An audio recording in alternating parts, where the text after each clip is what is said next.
ਹੋਰ ਭਾਈ ਗਰੀਬੋ, ਤੁਸਾਂ ਇੰਜ ਹੀ ਕੰਮ ਕਰ ਕਰਕੇ ਮਰ ਜਾਣਾ। ਐ ਵੇਖ, ਚਿੱਟੇ ਕਾਟਨ ਦੇ ਸੂਟ ਪਾਏ ਨੇ ਵੇਲੇ। ਪਹਿਲਾਂ ਤੂੰ ਸਾਡੇ ਨਾਲ ਹੀ ਦਿਹਾੜੀਆਂ ਕਰਦਾ ਹੁੰਦਾ ਹੈ।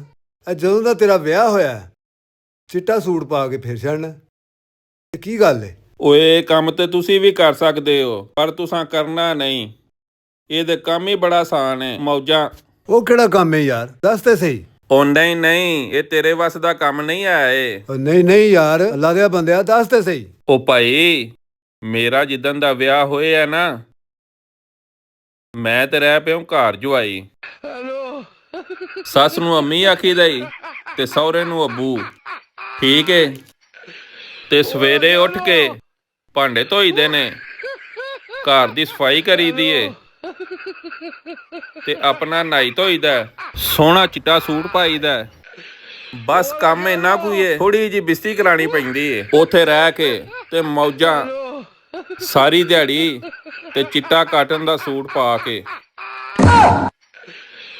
ਆ ਵੇਖ ਭਾਈ, ਹੱਥਾਂ ਪੱਦਿਆਂ ਵੱਲੋਂ ਤੇਰਾ ਹੀ ਹੌਸਲਾ ਹੈ ਜਿਹੜਾ ਤੂੰ ਇਹ ਕੰਮ ਕਰਨਾ ਹੈ। ਇਹ ਸਾਡੇ ਤੋਂ ਕੰਮ ਭਾਰਾ ਹੈ, ਸਾਨੂੰ ਇਹ ਮਜ਼ਦੂਰੀ ਹੀ ਸਹੀ ਹੈ। ਅਸੀਂ ਰਹਿ ਚਿੱਟੇ ਸੂਟਾਂ ਤੋਂ। डर गई, डर गई, डर गई।